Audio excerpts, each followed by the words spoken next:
Yo, what's up geng, welcome back to my channel. Oke, jadi di video kali ini kita akan mereview alur cerita lagi ya lor. Oke, simak lanjut videonya. Double the pool. Double again.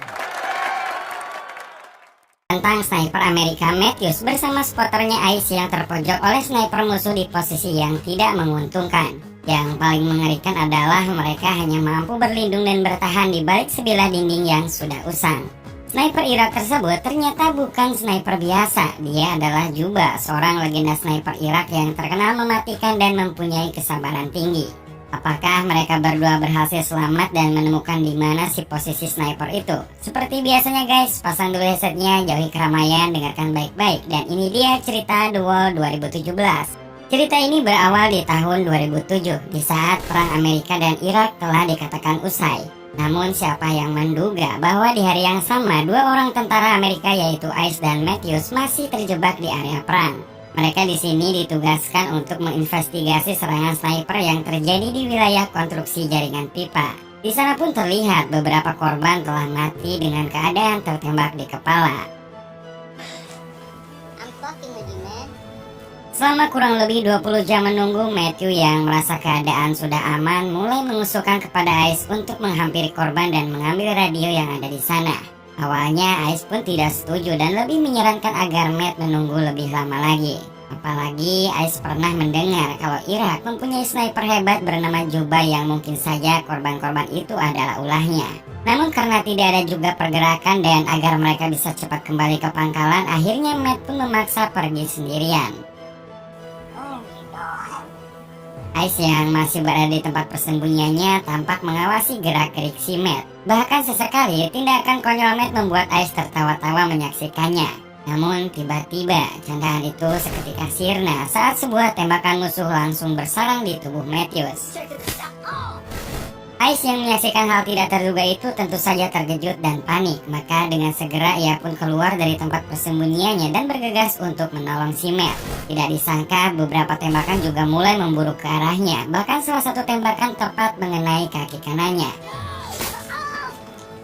Akhirnya ia pun tak bisa berbuat banyak selain terpaksa meninggalkan Matt dan memilih bersembunyi di balik dinding usang yang berada di area itu.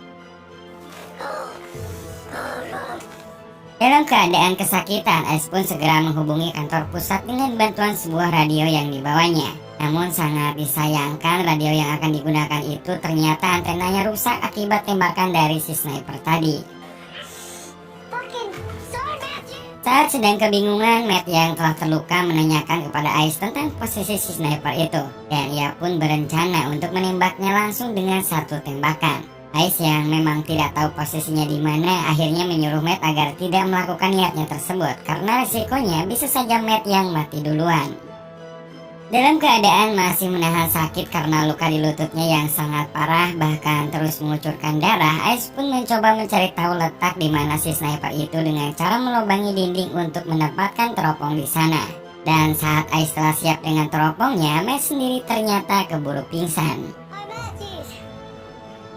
Bingung dengan apa yang harus dilakukan selanjutnya, Ice pun memutuskan untuk mengeluarkan peluru yang bersarang di lututnya dan langsung membungkusnya dengan perban. Namun karena memang terlalu banyak kehilangan darah, Ice pun akhirnya pingsan di sana. Entah sudah berapa lama tak sadarkan diri, Ice tiba-tiba tersadar saat seseorang menghubungi lewat radio lokal miliknya yang menanyakan tentang statusnya. Ia pun lantas memberitahukan kejadian yang terjadi di mana mereka berdua terluka dan telah disudutkan oleh sniper musuh. Dan setelah itu ia juga meminta agar segera dievakuasi. Untuk memastikan lokasinya, orang di radio itu pun menyuruh Ice untuk berdiri dan menembakkan pistol. Ice yang merasa hal itu adalah tindakan konyol yang mana si sniper musuh bisa saja menembaknya memilih untuk tidak melakukannya. Di saat perbincangan itu, ada sesuatu hal yang membuat Ice curiga, di mana orang tersebut salah menyebutkan pangkatnya. Kecurigaan itu tidak berhenti di situ saja guys, apalagi saat ia mulai sadar dengan aksen orang di radio itu yang terdengar bukan asli Amerika. Dan akhirnya terbongkarlah semuanya. Orang yang di radio itu bukanlah pihak Amerika, melainkan adalah si sniper yang telah berhasil menembak dan melumpuhkan mereka berdua. Mengetahui dipermainkan, Ice pun mulai mengacukan perbincangan itu dan memilih untuk mulai mencoba menggunakan kembali radionya. Namun si sniper itu mengancam akan menembak kepala Matt jika Ice menghindar dari perbincangan. Dan akhirnya gak ada pilihan lain selain mulai mendengar dan mengobrol dengannya. Di tengah-tengah obrolan itu, Ice pun kembali memperbesar lubang di dinding untuk melihat keberadaan di mana posisinya. Ia bahkan sampai menghitung letak jarak dari tembakan yang telah dilepaskannya. Sebenarnya si sniper itu berbicara ramah guys, dan hanya ingin mengobrol saling berkenalan. Dia pun mengutarakan kalau dirinya adalah seorang warga biasa. Namun Ice yang sadar bahwa itu adalah musuh tentu tak ingin percaya begitu saja. Ice juga akhirnya ikut mengarang tentang latar belakang dirinya. Dan selanjutnya, si sniper pun akhirnya menjelaskan bahwa dari kejauhan sana ia bisa menembak dengan tepat sasaran. Terbukti dari pemancar radio yang memang sengaja ditembak serta tempat air yang sengaja agar Ice kehausan. Belum cukup sampai di situ, Ice juga kemudian mendapat alasan tentang kenapa dirinya tidak langsung dibunuh saat keluar dari persembunyian. Semua itu agar Ice kehabisan darah dan mati secara perlahan. Semua penuturan itu membuat Ice semakin marah dan habis kesabarannya. Dalam keadaan yang sangat jengkel, ia pun diam-diam mulai memperkirakan sisa peluru termasuk senjata yang digunakannya. Dan untuk lebih memastikan, Ice pun memancing pria tersebut dengan menyebutkan senjata yang dipakainya. Namun si sniper itu bukan orang bodoh guys, dan memilih berbohong mengenai senjata yang digunakannya. Di sela-sela obrolan itu, Ice pun sedikit mendengar ada gesekan seng. Dan setelah dilihat menggunakan teropongnya, kemungkinan besar dia bersembunyi di atas tumpukan limbah yang ada di sana. Di sini Ice juga mulai menyimpulkan kalau dia adalah Juba, seorang legenda sniper Irak yang sangat mematikan, yang pernah berhasil membunuh 75 tentara Amerika tanpa ketahuan dari mana melakukan tembakan. Untuk memastikan kalau Juba berada di tumpukan limbah itu, akhirnya Ice pun berencana membuat target palsu agar nantinya ia bisa melihat kilatan peluru yang berasal dari sana. Namun sayang sekali, helm yang digunakan sebagai target pengalihan itu malah terjatuh dan Juba pun tertawa bahkan sampai meledeknya. Untuk kedua kalinya, Ice pun kembali pingsan dan tiupan angin kencang membuatnya kembali tersadar. Dengan keadaan tersebut, Ice pun memutuskan untuk mengambil radio yang berada tidak jauh darinya.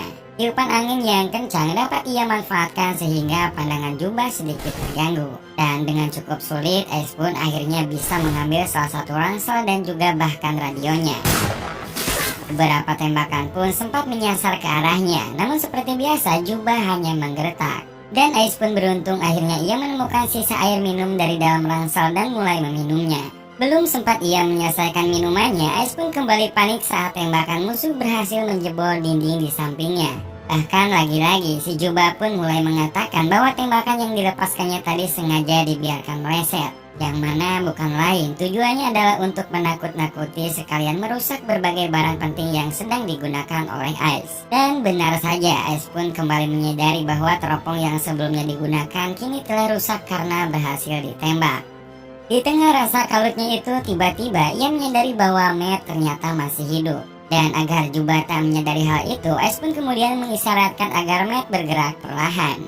Dan untuk lebih jauhnya, Ice pun segera memberitahukan tentang lokasi keberadaan Juba yang berada di tumpukan limbah. Untuk memperlancar taktiknya, Ice pun kembali mengajak Juba mengobrol sampai ia benar-benar yakin kalau Matt bisa meraih senjatanya. Namun secara tidak sadar saat Ice berbicara pada Matt, ternyata radionya menyala dan membuat Juba mendengarnya. Beruntung saat itu Matt sudah berada di posisi dan langsung menembakkan beberapa tembakan ke arah tumpukan limbah.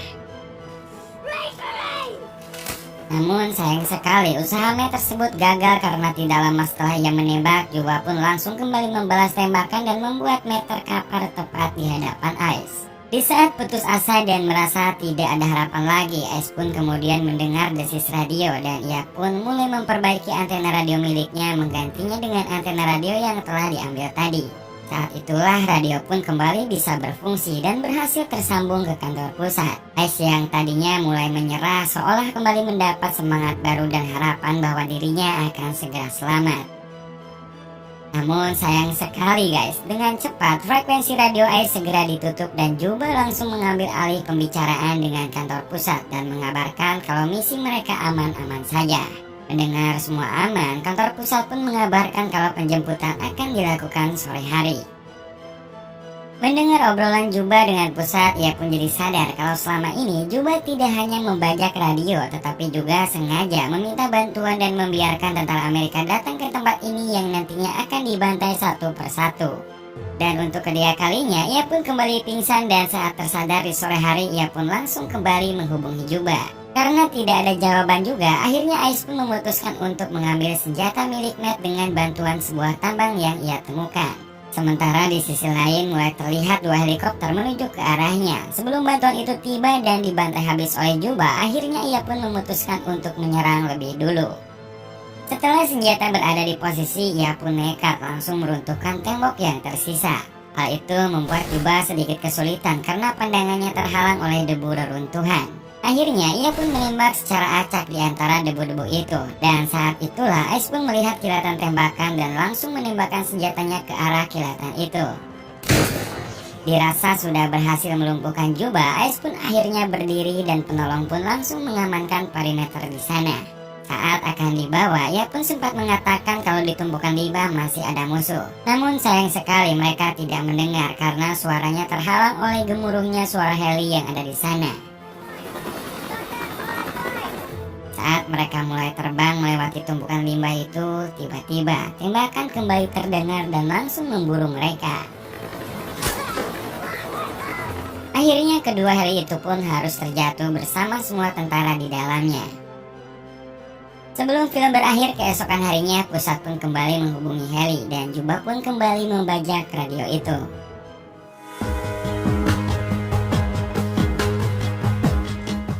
Oke guys, itu dia cerita dari kehebatan legenda sniper Irak bernama Juba.